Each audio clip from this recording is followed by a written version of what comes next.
President Monson had an unusual background in that he was raised in a home where compassion and loyalty and duty and love were preeminent. Those were things that his family prized. They were the talk of the family dinner table. The things that they were doing that were good and right and righteous. He attended church on a regular basis. Usually he went alone. His parents were not as active, less active in many ways.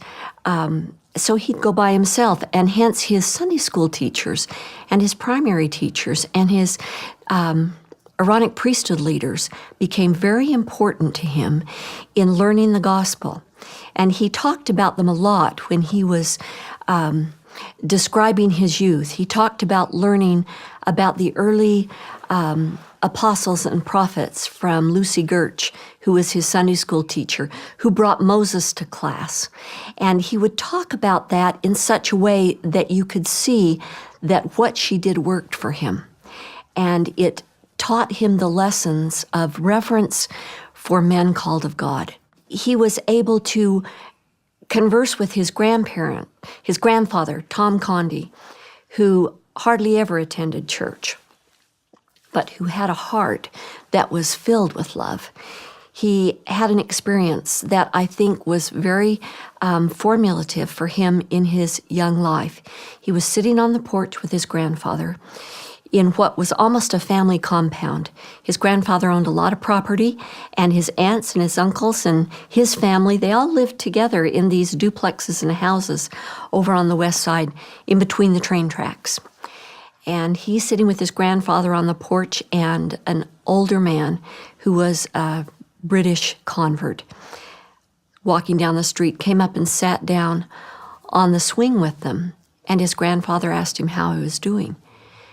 And old Bob, they called him. Bob looked at his grandfather and looked at Tommy and said, "Well, they've put me out of my house and I have nowhere to go." And he said, "I don't know what I'm going to do. I don't have the money to rent another place. I don't have anything to set up another home. I'm pretty much destitute." And Tommy had seen a lot of people destitute because it was during the Great Depression where people had so little and had to work so hard to have so little. And he looked at his grandfather, who just sat there on the swing for a few minutes. And then his grandfather reached in his pocket and he pulled out a little coin purse. And he popped open the snap and he reached in and he pulled out a key. And he turned to Bob and he said, "Bob, see this key?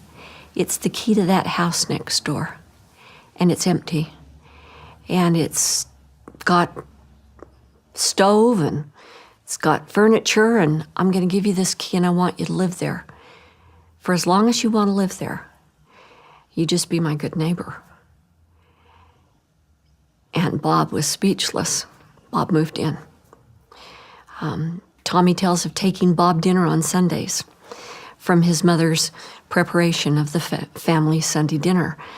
He became almost a part of his experience of what it means to reach out and take care of people who are in need. And he saw that from the time he was a very young boy, with a grandfather who was very compassionate, with a mother who took in people off the street and fed them lunch, the same food she fed her family. He saw that kind of devotion to the Lord's work of being charitable to others. And it was so deep into his very soul that it is one of those qualities that most describes President Monson, that described him as a man of God. His circumstances weren't what we'd call today favorable. I mean, his father, I don't gather, made a lot of money. They lived, as you said, between the tracks, not so much on the other side of the tracks. But if you look at where he grew up, it's not an especially nice part of Salt Lake City. But something came from that that's really quite remarkable. He grew up in a part of Salt Lake City that was impoverished, it's fair to say. Mm-hmm. Many of the people didn't have work. Some of his friends would he had a friend who wore a coat to school because it was his brother's turn to wear the shirt. They wore rubber shoes because they didn't have real shoes with leather soles. He was used to seeing his friends eat cornflakes with water. His situation was not as desperate. His father had work. He was a printer. But his father had to quit school when he was 14 years old and had gone to work and found that he was good in the printing business and he worked for 50 years at the printing business. And Tommy, when he was 12 years old, went to work for his dad, of course still in school, but doing things after school. So he was not in an environment that would have given someone the idea that the Lord had placed him here because he was going to be the most important person on earth, which he was as the prophet of God.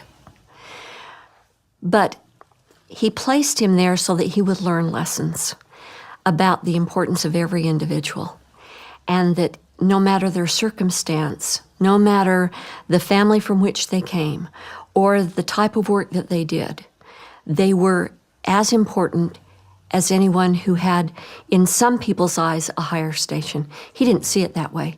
And it's because he grew up with that. He grew up with people who had nothing, but what they did have was a love of Jesus Christ from his ward, a love of one another, a recognition they had to look out for each other. When he was a young boy at Thanksgiving, one of his friends came in the backyard and said, "Ooh, something smells good. What is it?" And he said, "Well, it's turkey dinner. We're having Thanksgiving." And the young boy said, "What does turkey taste like?" Oh, my. And Tommy Monson said, "Well, it tastes just like chicken." And his friend looked at him and he said, "What does chicken taste like?" And he said, "Just a minute." And he ran in, knowing his mother didn't have enough for all the families. He got a piece of turkey and he brought it out and he gave it to his friend. And his friend ate it and he said, "Ooh, that's really good." And Tommy looked around, and you know what was going on in his heart. How can I help? And he didn't just ask that question. He then did something. He went over to his rabbit hutch where he had his 2 prize rabbits, and he grabbed them and he put them in a gunny sack and he handed them to his friend.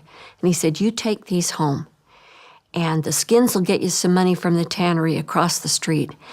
But rabbit is almost as good as chicken, and your family will have a good dinner tonight."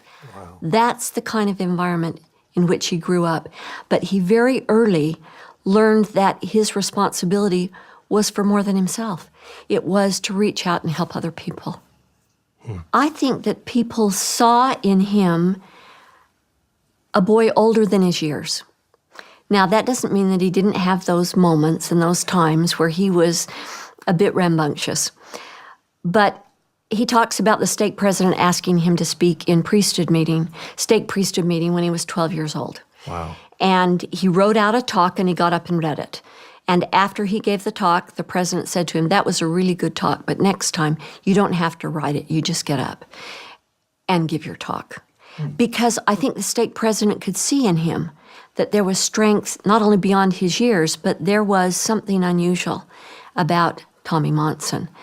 I think that the attention that he received from teachers and from primary leaders was not unusual I don't think they singled him out and said, "This young man is a prophet of God."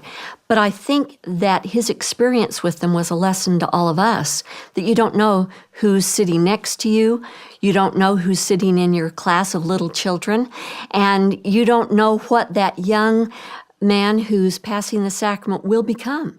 And so a sense of respect, he was given that respect from them, and so he has shown that respect all of his life. I think that what we see in him is capacity. Looking back on his life, that capacity was manifest from, he typed out his notes and his minutes from when he was the deacon's quorum secretary. Really? And bound them in a little journal over at the printing office with a spiral binding to present them. Who does that? Who does that? But someone who has reverence for the work of the Lord. And that's so telling of what he was like, that he knew what he was doing was important. And he knew that those priests who were in his care, as he was a priest quorum leader, were very important. He didn't get all of them to church all the time. But he didn't give up on them. And later in life, he was still working with some of those people that had been in his priest quorum and had yet to catch the vision of what the Lord had in mind for them and the opportunities to live the gospel in their life. He still worked with them. He still continued to serve in that way. So he carried people along with him. I'm not sure people saw that he would be a prophet, but I think they saw that this was an unusual leader in a very young frame.